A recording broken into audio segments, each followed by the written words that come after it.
নমস্কার, সকলে কেমন আছো? আশা করছি সকলে খুব ভালো আছো। আজকে ছিল রবিবার, আর তার সাথে ছিল আজকে নীলের উপোস। তো যেহেতু উপোস সেহেতু দিনটা একটু অন্যরকমই হবে, আর রবিবার বলে কথা। তো সকাল সকাল আমি উঠে পড়েছি আর সব কাজকর্ম করে নিয়েছিলাম। আজকে একটু সকাল সকাল উঠেছিলাম, অনেকদিন বাজার যায়নি, তো যাব বলে। ওর বাবা একাই যায়, এখন আর আমি যাই না। তো আজকে মেয়ে আমি দুজনেই যাব। তো যাওয়ার আগে এখানে কিছুটা ময়দা মেখে রেখে যাব, আর আলুটা খোলা ছাড়িয়ে রেখেছিলাম আগের দিন রাত্রেই, যাতে তাড়াতাড়ি হয়ে যায় সকালবেলা সব কিছু। তো এখন হচ্ছে ময়দা মেখে নিচ্ছিলাম, আর হচ্ছে ওর বাবা উঠে পড়েছে, মেয়েও উঠে পড়েছে। তো ওরা ওদের মুখ টুক ধুচ্ছে, তারপরে হচ্ছে সবাই মিলে বেরোবো বাজারে। এই যে এখন মেয়ে ফোন ধরেছে, আর এই দেখো জামা কাপড় সব কেচেছিলাম সকালবেলায় উঠেই, তো সেগুলো শুকনো করতে দিয়ে তারপরে যাব। তো দেখেছো আকাশটা কত সুন্দর, অনেকটাই এখনও সকাল, ওই 7:30 এরকম বাজছে। তো দেখেছো যেন রোদও কিন্তু এখন গরমকাল যেহেতু, তো সকালের সকাল হওয়ার সাথে সাথে আর কি সূর্যও যেন চলে আসে, এরকম ব্যাপার। তো দেখো রোদ তো অনেকটাই, দেখে মনে হচ্ছে না অনেক বেলা, কিন্তু না এখন সকাল। আর দেখো গরমকাল যেহেতু, তো আমরা কোথায় শুই, আমরা এখন হচ্ছে বাইরে ছাদটাতে শুই।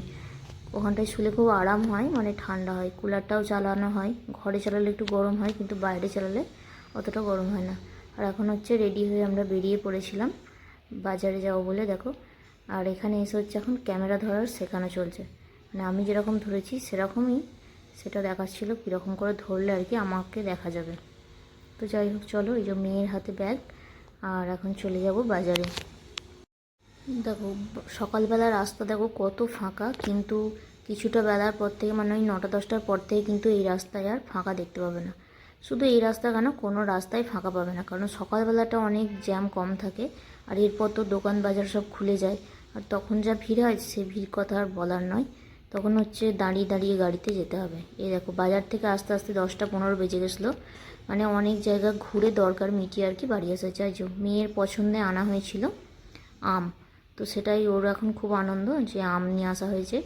আর যেহেতু আজকে পুজো ছিল, তো সেহেতু ফলও লাগতো, আর রেগুলার তো এমনিতেও ফল বাজার গেলে আনা হয়ও। আর ওই যে দুটো সাদা প্যাকেট দেখলে ওদিকে পড়ে আছে, তো ওই দুটোই আমার সেলাইয়ের কিছু জিনিস আনার ছিল, তো সেগুলোই নিয়ে এসেছিলাম। ওই জন্যই একটু দেরি হয়ে গেছে, সব দিকে কাজ মিটিয়ে আস্তে আস্তে দেরি হয়ে গেছে। যেহেতু আজকে রান্নার সেরকম কোনো ঝামেলা নেই, লুচি হবে, তরকারি হবে, আর বেলায় হবে একটু সানা চাল। তো এই দেখো আজকে এই কটাই বাজার হয়েছিল সবজি।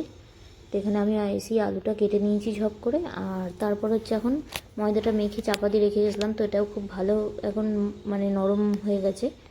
তো ওটা এখন লুচিগুলো করে নেব। প্রথমে আমি সব লুচিগুলো বেলে নিয়েছিলাম, নিয়ে তারপরে এখন হচ্ছে লুচিগুলো ভেজে নেব। আর একটা একটা করে সব লুচিগুলো ভেজে নিয়েছিলাম, শুধুমাত্র একটা লুচি ফোলেনি, কিন্তু বাকি সব লুচিগুলো কিন্তু ফুলেছিল। এই দেখো এইভাবে একটা একটা করে সব লুচি ভেজে নিচ্ছি। আর তার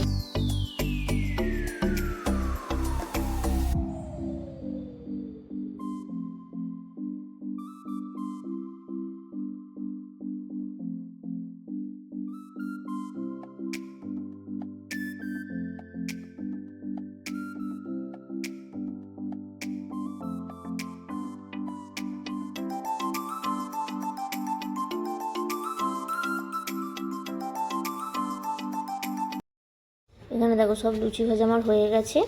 আর এখানে তরকারিটা চাপিয়ে দিয়েছিলাম, নিরামিষ আলুর দম হবে। তো আলুটা সেদ্ধ করা হয়ে গেছে, তরকারি হতে বেশিক্ষণ টাইম লাগবে না। তো মশলা সব কিছু দিয়ে নিয়েছি, আর এখানে তারপরে আলুর দম চাপিয়ে নিয়েছি। এটা হয়ে যাওয়ার পর আমি ঠাকুর পুজো করে নেব। আর তারপরে যেহেতু কোনো মন্দিরে যাব না, ঘরেই পুজো করব, তো তারপরে পুজো টুজো করে নিয়ে আমি একটু সামা চাল করেছিলাম। তো সামা চালটাও করেছিলাম ওই মেয়ে আমি ওর বাবা তিনজনেই খাবো বলে।